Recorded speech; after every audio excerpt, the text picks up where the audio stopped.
എപ്പിസോഡിന്റെ തുടക്കത്തിൽ നമ്മൾ കാണുന്നത് ചൈനീസ് ഒഫീഷ്യലിനെ കണ്ട് ഹിയോന്റെ ഒരു മന്ത്രി സംസാരിക്കുന്നതാണ്. ഈ മന്ത്രി പേരിന് മാത്രമാണ് ഹിയോന്റെ മന്ത്രി. ആള് ജേസന്റെ കൂട്ടാളാണ്. ജേസൺ ഹിയോണിനെ രാജാവിന്റെ പദവിയിൽ നിന്ന് നീക്കം ചെയ്യാനായി ശ്രമിക്കുന്ന എല്ലാ കാര്യങ്ങൾക്കും കൂട്ടുനിൽക്കുന്ന ഒരാളാണ്. അയാൾ അതുകൊണ്ട് തന്നെ ഇപ്പോൾ ഈ ഒഫീഷ്യലിനോട് പറയുന്നത്, നിങ്ങളുടെ ഷെഫ്സിന്റെ പ്രിപ്പറേഷൻസ് എങ്ങനെ പോകുന്നു? ഇനി അവർ നന്നായി കുക്ക് ചെയ്തില്ലെങ്കിൽ പോലും അവർ തന്നെ കോമ്പറ്റീഷനിൽ ജയിക്കും, അതിൽ ഞങ്ങൾക്ക് നല്ല കോൺഫിഡൻസ് ഉണ്ടെന്ന്. ഇയാളുടെ ഈ വർത്തമാനം കേട്ട് അതെന്താ അങ്ങനെയെന്നൊരു ഡൗട്ടിൽ ആ ഒഫീഷ്യൽ ചോദിക്കുമ്പോൾ, ഞങ്ങളുടെ നാട്ടിലുണ്ടായിരുന്ന ഷെഫ്സിനേക്കാൾ നന്നായി കുക്ക് ചെയ്യുന്നത് ആ ജിയങ്ങാണ്. അവളുടെ കഥ കഴിക്കാനായിട്ടുള്ള നീക്കങ്ങൾ ഞങ്ങൾ തുടങ്ങിക്കഴിഞ്ഞു. അതുകൊണ്ട് തന്നെ അവൾ ഇല്ലാണ്ടായാല് ഈ കോമ്പറ്റീഷനിൽ പകരം പങ്കെടുക്കാൻ പോകുന്നത് നമ്മുടെ മറ്റ് ഷെഫ്സ് ആയിരിക്കുമല്ലോ. അവരൊന്നും എന്തായാലും ജയിക്കാൻ പോകുന്നില്ല. അതുകൊണ്ട് തന്നെ നിങ്ങളുടെ ഷെഫ് തന്നെ ജയിക്കും, അതിൽ ഞങ്ങൾക്ക് ഉറപ്പുണ്ടെന്ന് ഇയാൾ പറയുമ്പോൾ, സ്വന്തം രാജ്യത്തെ ഒരു മത്സരത്തിൽ തോപ്പിക്കാനായി ഇവർ തന്നെ ഇങ്ങനെ കാര്യങ്ങൾ ചെയ്യുന്നത് കേട്ട് ആ ഒഫീഷ്യലിന് സത്യത്തിൽ വളരെ പുച്ഛം തോന്നുന്നുണ്ട്. എന്നിരുന്നാലും ഈ ഒരു കോമ്പറ്റീഷനിൽ ജയിക്കുക എന്നത് അയാളുടെയും കൂടി ആവശ്യമാണല്ലോ, അഴിമതി കാര്യങ്ങളൊന്നും പുറത്തു വരാതിരിക്കാനായി. അതുകൊണ്ട് തന്നെ തങ്ങളെ ജയിപ്പിക്കാനായി ഇവർ തന്നെ ഓരോന്ന് ചെയ്യുന്നുണ്ടല്ലോ എന്ന് അയാൾക്കൊരു സന്തോഷവും തോന്നുന്നുണ്ട്. ഇതേ ടീം ഈ ഒരു സംസാരമൊക്കെ ആ ഒരു ചൈനീസ് ഷെഫുമാരിലെ സീനിയർ ആയിട്ടുള്ള ഷെഫ് മറിഞ്ഞിരുന്ന് കേൾക്കുന്നുണ്ടായിരുന്നു. ആൾക്ക് അതിൽ ഒട്ടും തന്നെ ഒരു സംതൃപ്തി തോന്നുന്നില്ല. കാരണം മറ്റൊരു ഷെഫിനെ ചതിച്ച് കൊലപ്പെടുത്തി ഈ ഒരു കോമ്പറ്റീഷനിൽ വിജയിക്കുന്നത് നേര് നെറിവുള്ള ഒരു ഷെഫിന് യോജിച്ച കാര്യമല്ലല്ലോ. അങ്ങനെ പിന്നീട് നമ്മൾ കാണുന്നത്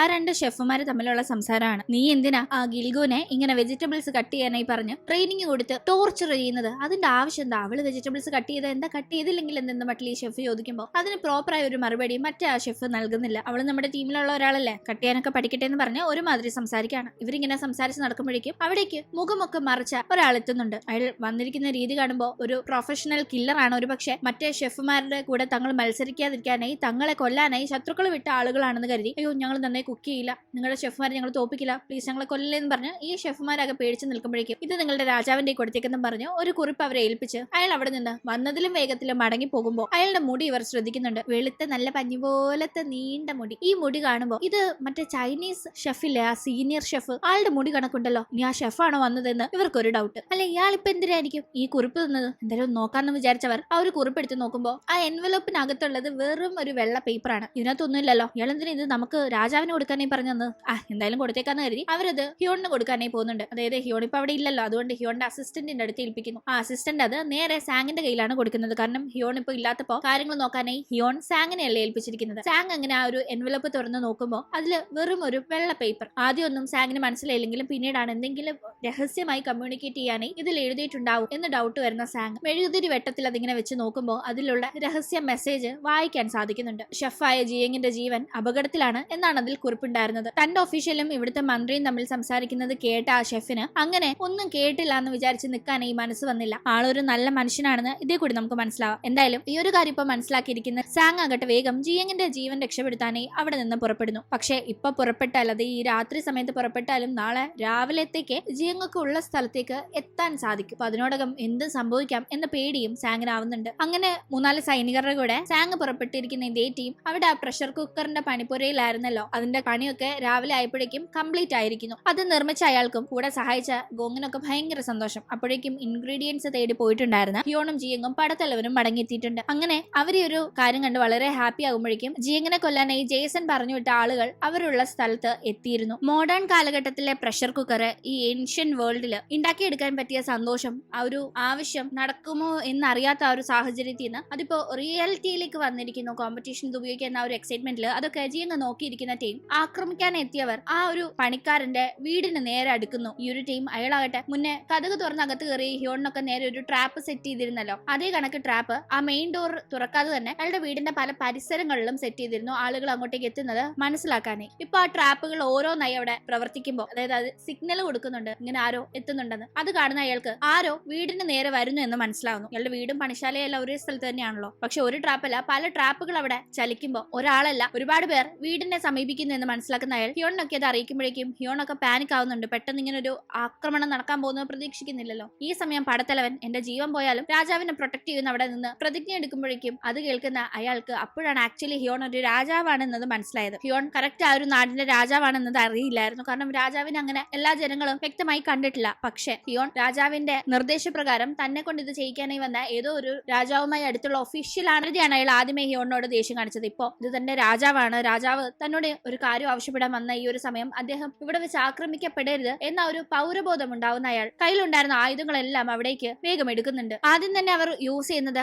ആ മെയിൻ ഡോർ തുറക്കുമ്പോൾ ആക്രമികളുള്ള ട്രാപ്പാണ്. ആദ്യം അതിൽ വെറും അരിയുണ്ടായിരുന്നു അല്ല ഇട്ട് വെച്ചിരുന്നത്. പക്ഷെ ഇപ്പൊ അതിനു പകരം അയാൾ തയ്യാറാക്കി വെച്ചിരുന്ന ഇരുമ്പ് ഗുണ്ട് തന്നെ അതിൽ നിറയ്ക്കുന്നുണ്ട്. തുടർന്ന് ആക്രമികൾ അടുത്തേക്ക് എത്തുന്നെന്ന് മനസ്സിലാക്കുമ്പോൾ മെയിൻ ഡോർ ഓപ്പൺ അവർ ചെയ്യുകയും ആ ഒരു ഇറങ്ങി പ്രവർത്തിപ്പിക്കുകയും ചെയ്യുന്നു. അങ്ങനെ ആദ്യം എത്തിയ കുറച്ചു പേരെ അത് വെച്ച് നേരിടാൻ അവർക്ക് സാധിച്ചെങ്കിലും അതുകൊണ്ട് തീർന്നില്ല. വീണ്ടും ഒരുപാട് ആക്രമികൾ എത്തുന്നുണ്ട്. ആക്രമികളുടെ ലക്ഷ്യം ജിയങ് ആണെന്ന് അവർക്ക് മനസ്സിലാവുന്നുണ്ട്. ജിയങ്ങിനെ ആക്രമിക്കാനായി പലപ്പോഴും അതിന്റെ ഇടയിൽ ശ്രമം നടക്കുന്നതൊക്കെ തന്നെ ഹിയോൺ തടയുന്നു. ഹിയോൺ ജിയങ്ങിനെ സേഫ് ആക്കാനായി നോക്കുമ്പോൾ അവൾ കയ്യിലുണ്ടായിരുന്ന കുക്കറുമായി ഒന്ന് മറിഞ്ഞു വീഴുന്നുണ്ട്. ഈ സമയം അടപ്പ് തെറിച്ച് വീണ്ടും ആ ഒരു ആക്രമികളെ ഗോങ്ങും പടത്തലവനും ഒക്കെ ഏറ്റുമുട്ടുന്ന സ്ഥലത്തിന്റെ അവിടേക്ക് ചെന്ന് വീഴുമ്പോൾ അത് എടുക്കാനായി ജിയങ് ശ്രമിക്കുമ്പോൾ ഹിയോൺ വിടുന്നില്ല. അങ്ങോട്ടേക്ക് പോകണ്ട, ഇവിടെ നിന്ന് നമുക്ക് പോകാം, അവരുടെ ലക്ഷ്യം നീയാണെന്നും പറഞ്ഞു ഹിയോൺ ജിയങ്ങിനെ തടയാനായി നോക്കുമ്പോൾ അത് ഇല്ലാണ്ട് ഞാൻ എങ്ങനെ വരും, അതിനുവേണ്ടിയല്ലേ നമ്മൾ ഇത്രയും കഷ്ടപ്പെട്ടത്, അതില്ലാണ്ട് എനിക്ക് എങ്ങനെ വരാൻ പറ്റുമെന്ന് പറഞ്ഞു ആ പ്രഷർ കുക്കറിന്റെ അടപ്പ് തെറിച്ച് വീണ ഒരു കാര്യത്തെ പറ്റി ടെൻഷനായി ജിയങ് ഇരിക്കുമ്പോൾ അത് ശ്രദ്ധിക്കുന്ന ആ ഒരു പ്രഷർ കുക്കർ നിർമ്മിച്ചു കൊടുത്ത ആള് ഇപ്പൊ ഇവിടെ നിന്ന് സേഫ് ആയിട്ട് പോകും, കോമ്പറ്റീഷന്റെ സമയം ആവുന്നതിന് മുന്നേ ഞാൻ അത് കൊണ്ട് തന്നിരിക്കുന്നു അവൾക്ക് വാക്ക് കൊടുക്കുന്നുണ്ട്. അങ്ങനെ അവർ 3 പേരും കൂടി ആക്രമികളെ നേരിടുന്ന ടൈം അയാളാകട്ടെ ഇനിയും ട്രാപ്പ് തന്റെ ഉണ്ട്, അത് വെച്ച് ഇവരെ പേടിപ്പിക്കാന്ന് കരുതി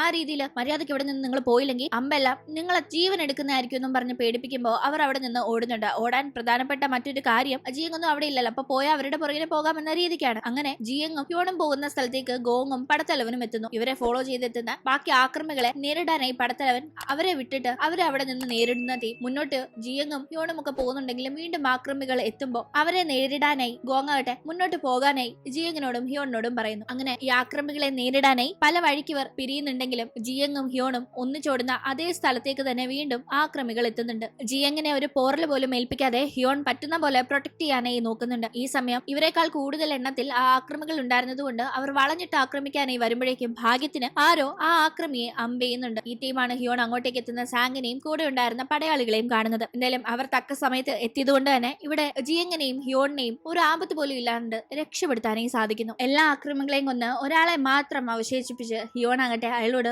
ആര് ഞങ്ങളെ അറ്റാക്ക് ചെയ്യാനായി പറഞ്ഞു വിട്ടതെന്ന് തിരക്കുമ്പോൾ എന്തായാലും തന്നെ കൊല്ലും. അപ്പൊ പിന്നെ തന്റെ യജമാനന് ദ്രോഹം ചെയ്യരുത് എന്ന ഒരു ബോധ്യമുണ്ടായിരുന്ന ആ ആക്രമി സ്വയം അവിടെ കുത്തിമരിക്കുകയാണ്. ഈ ഒരു കാഴ്ച കണ്ട് ഹിയോണും ജിയങ്ങും ഷോക്കാവുന്നു. ഹിയോൺ ഷോക്കാവാൻ കാരണം ഇത്രയേറെ വിശ്വസ്തനായ ഒരാളാണല്ലോ അയാൾ. അപ്പൊ ആരായിരിക്കും ഇയാൾ ഇങ്ങോട്ടേക്ക് പറഞ്ഞു വിട്ട ആ യജമാനൻ എന്ന ആ ഒരു ഷോക്കാണ്. ഇതേ ടീം ഈ ഒരു കാഴ്ച നേരിട്ട് കണ്ട് ജിയങ് ആകട്ടെ പെട്ടെന്ന് ആ ഒരു ടെൻഷനില് ബോധം കെട്ട് വീഴുന്നുണ്ട്. അപ്പോഴേക്കും അങ്ങോട്ടേക്ക് മുന്നേ വന്ന ആ ആക്രമികളെ നേരിട്ട് പടത്തലവനും ഗോങ്ങും എത്തുന്നു. അവർ സേഫായി എത്തിയെങ്കിലും ശരീരത്തിൽ മുറിപ്പാടും പരുക്കുകളും ഒക്കെ ഉണ്ടായിരുന്നു. ജിയങ് ഇങ്ങനെ താഴെ വീണ കാഴ്ച കണ്ട് പേടിച്ച ഹിയോൺ അവളെ പരിശോധിക്കുമ്പോൾ പൾസ് ഒക്കെ ഓക്കെയാണ്. പെട്ടെന്ന് പേടിച്ച് ബോധം പോയതാണെന്ന് മനസ്സിലാക്കി അടുത്തുണ്ടായിരുന്ന അരുവിയിൽ നിന്ന് കുറച്ച് വെള്ളം എടുത്ത് കുടഞ്ഞ് അവളെ ഉണർത്തുന്ന സമയത്താണ് ഇതുപോലെ ഒരാൾ സ്വയം ജീവൻ എടുക്കുന്ന ആ ഒരു കൊടൂര കാഴ്ചയൊന്നും നേരിട്ട് ഇന്നുവരെ കാണേണ്ട ഒരു സാഹചര്യമൊന്നും ജിയങ്ങിന് വന്നിട്ടില്ലല്ലോ. അപ്പൊ പെട്ടെന്ന് അത് കണ്ട് അവൾ ആകെ ഷോക്കായി പോയതാണ് എന്ന് മനസ്സിലാവുന്നത്. അപ്പോഴേക്കും വിട്ട ആളുകളൊക്കെ മരിച്ചു. ഹിയോണയും ജിയങ്ങിനെയും ഒന്നും ചെയ്യാനും സാധിച്ചിട്ടില്ല എന്ന ആ ഒരു കാര്യം ജേസൺ അറിയുന്നുണ്ട്. ജേസൺ ആകെ കലിപ്പാവുന്നു. ആ ഒരു രഹസ്യ മെസ്സേജ് ജേസന് വന്ന കുറിപ്പ് കൈയോട്